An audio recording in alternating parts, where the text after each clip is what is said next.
adalah gembalaku, takkan kekurangan aku.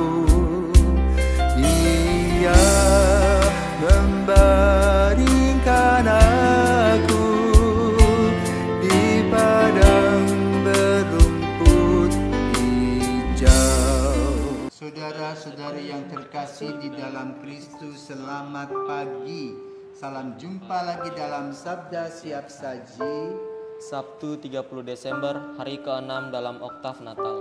Marilah kita berdoa dalam nama Bapa dan Putra dan Roh Kudus. Amin.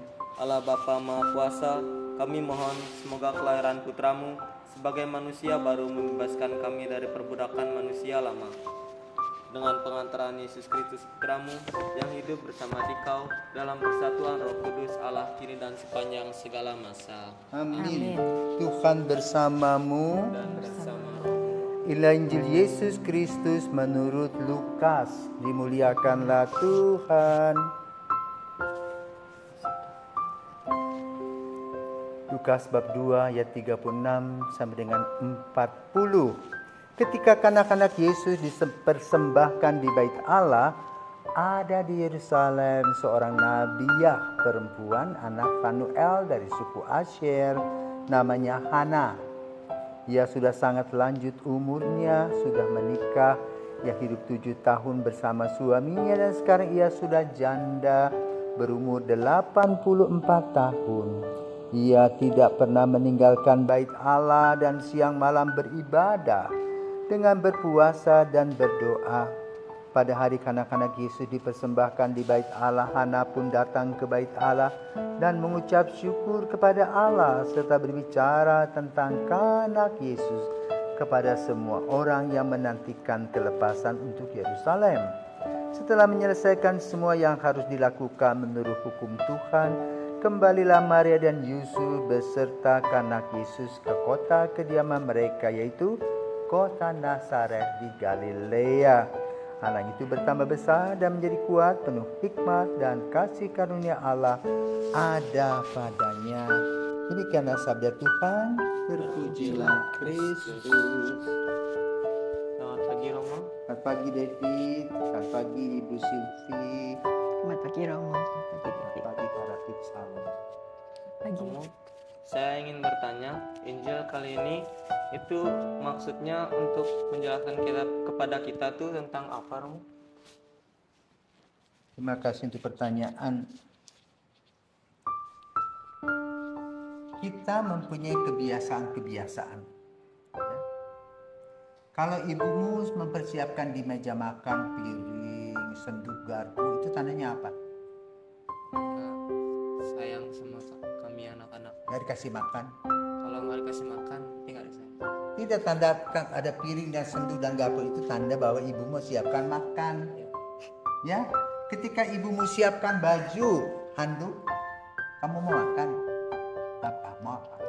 Mandi. Jadi dari kebiasaan-kebiasaan itu lahirlah sebuah peraturan.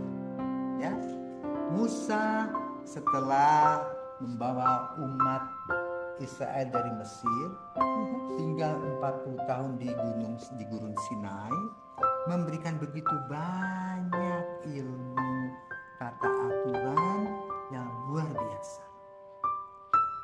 Maka salah satunya adalah dia membuat tata aturan dalam hukum Taurat bahwa setiap ibu yang mempunyai anak laki-laki sulung, dia wajib mempersembahkan anaknya di bait Allah. Karena di sana anak itu akan disunat dan diberi nama. Dan Maria serta Yusuf adalah orang soleh yang membawa anaknya ke sana.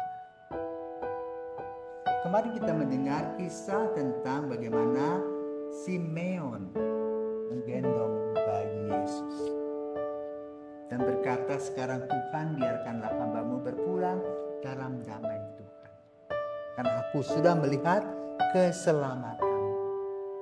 Tetapi juga ada seorang ibu, yaitu Nabiah Hana yang janda yang sudah berpuluh tahun hidup di situ, membaktikan diri untuk apa? Membersihkan bait Allah.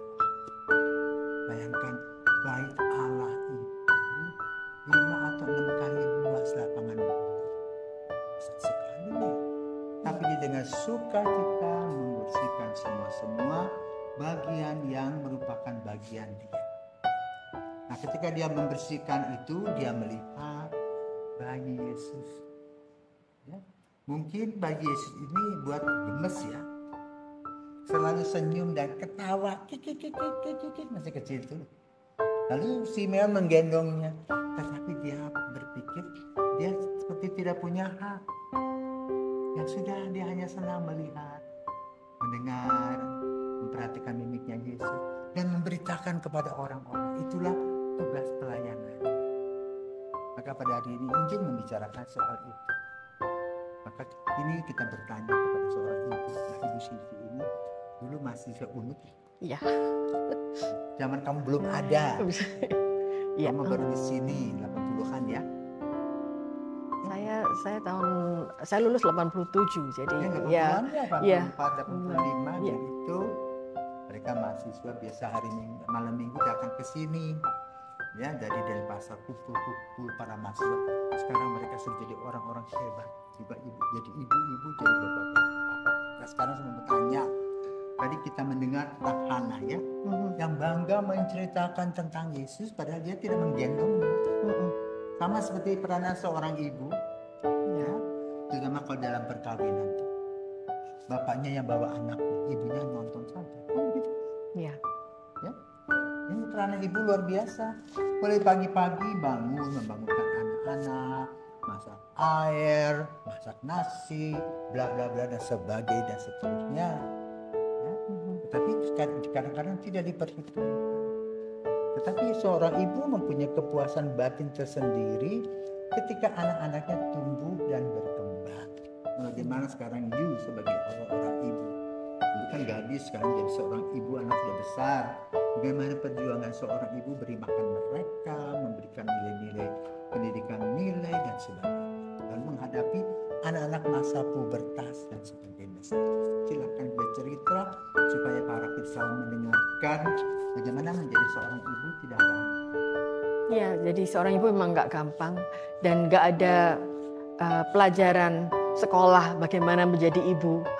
Jadi rasanya cuman kita belajar berdasarkan apa yang kejadian hari itu dan harus kita selesaikan hari itu juga.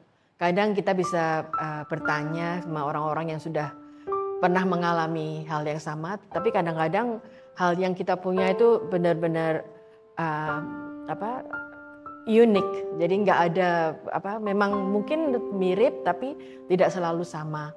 Dan apa yang saya pikirkan tiap kali itu adalah apa yang bisa saya lakukan yang terbaik saat itu.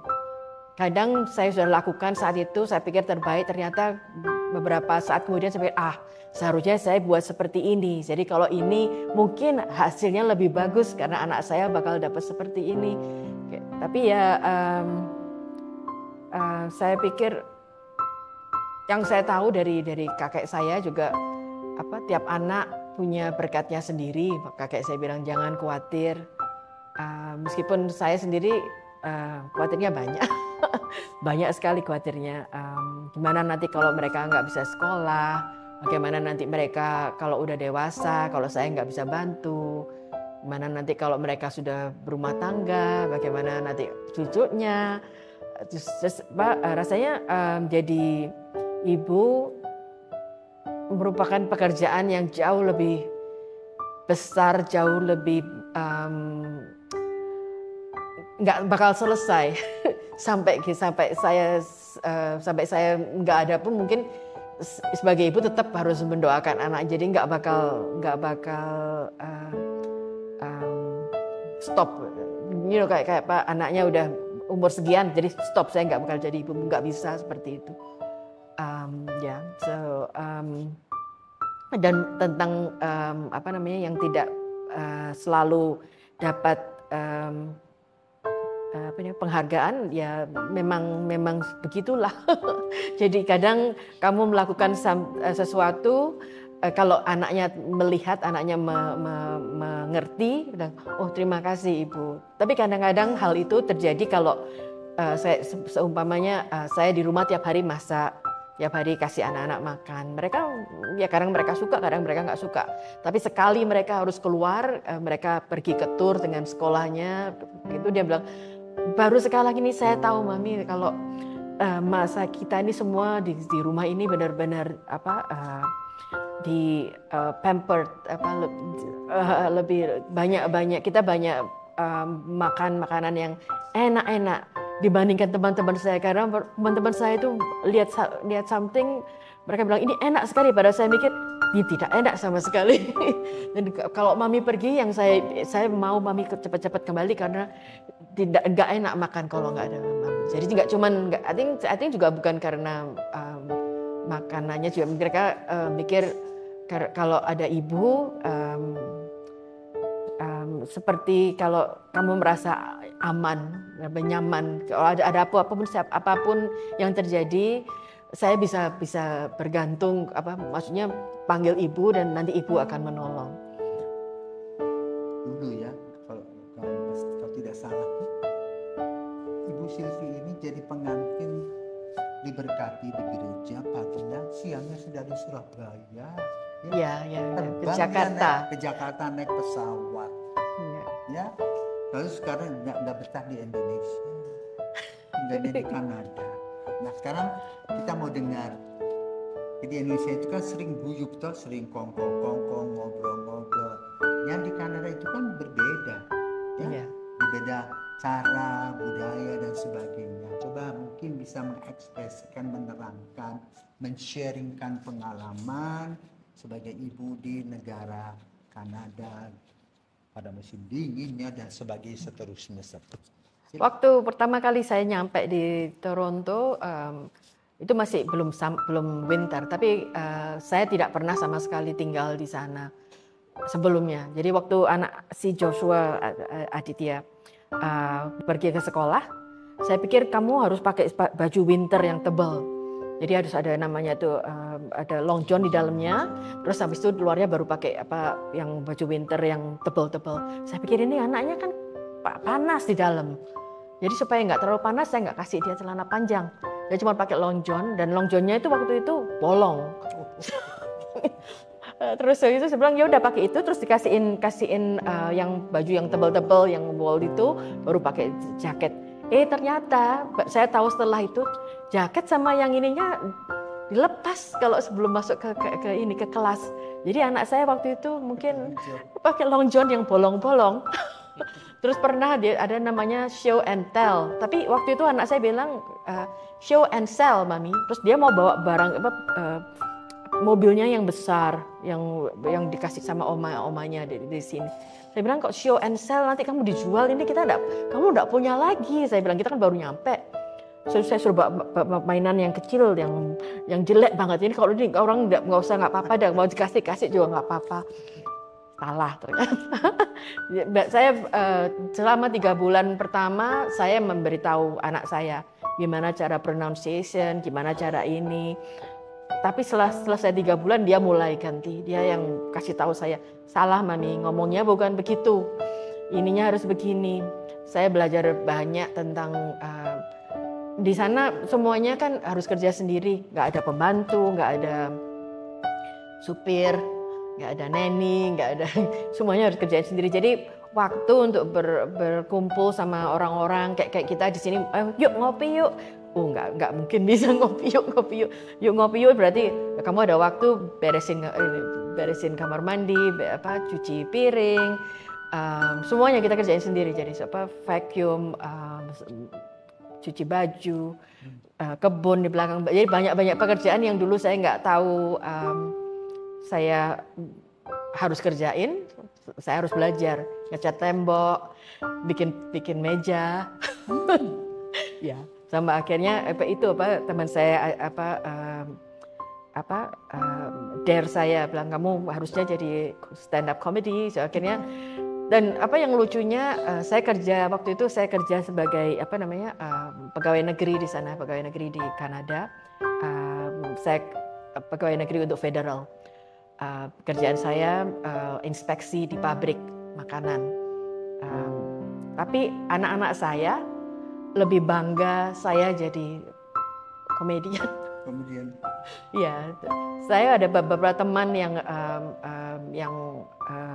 orang Indonesia. Kita ada juga gereja Indonesia, tapi saya nggak terlalu banyak ikut sekarang karena memang agak susah kondisinya, agak susah. Jadi ya, mami papi yang ikut aktif di gereja Katolik sana. Tapi Toronto kota besar, jadi kayak seperti diverse. Jadi segala macam orang dari segala macam dunia ada. Dan kebetulan Indonesia tidak terlalu banyak. Dari teman-teman kita yang banyak dari yang di sana ada orang India, orang Filipina, banyak sekali. Ya, jadi teman-teman juga akhirnya kita punya teman dari mana-mana. Anak-anak juga nggak punya teman Indonesia per se yang kayak di sini kamu sahabat, nggak juga. Semuanya semua orang jadi teman. Kita belajar lebih banyak mencintai alam, mencintai hewan, ya kayak gitu-gitu dah. Beda nggak jalan-jalannya nggak ke mall. Di sini kan jalan-jalan ke mall, di sana nggak, jalan-jalan benar-benar outside ke outdoor ya, jadi alam, lingkungan beda. Karena itu juga kalau kita berbicara tadi kembali kepada Nabi Hana, ada budaya yang berbeda, ya. Dan itu dalam budaya Yahudi, para wanita itu tidak di depan tetapi di belakang. Ya, ketika mereka doa juga harus berpisah. Seperti misalnya kalau kita pergi ke tempat ratapan itu bagi dua, laki-laki sendiri, perempuan sendiri. Tidak seperti kita di gereja yang menyatu ya dan bedakan. Seperti itulah budaya. Tetapi kunci dari permasalahan yang ada dalam Injil pada hari ini adalah bahwa Hana tahu siapa dirinya. Apa yang harus dilakukan? Melayani Tuhan tanpa harus menjadi populer. Dia bangga boleh melayani Yesus dengan cara sendiri. Semua kita pun juga yang diberikan oleh Tuhan, karunia demi karunia, bangga akan pelayanan kita masing-masing sesuai dengan situasi dan kondisi. Yang paling penting adalah kita boleh melayani Tuhan melalui sesama. Semoga Tuhan memberkati kita. Selamat pagi. Terima kasih Ibu Silvi. Jadi nanti kalau pulang ke Toronto jangan lupa kami di Bali. Tuhan memberkati.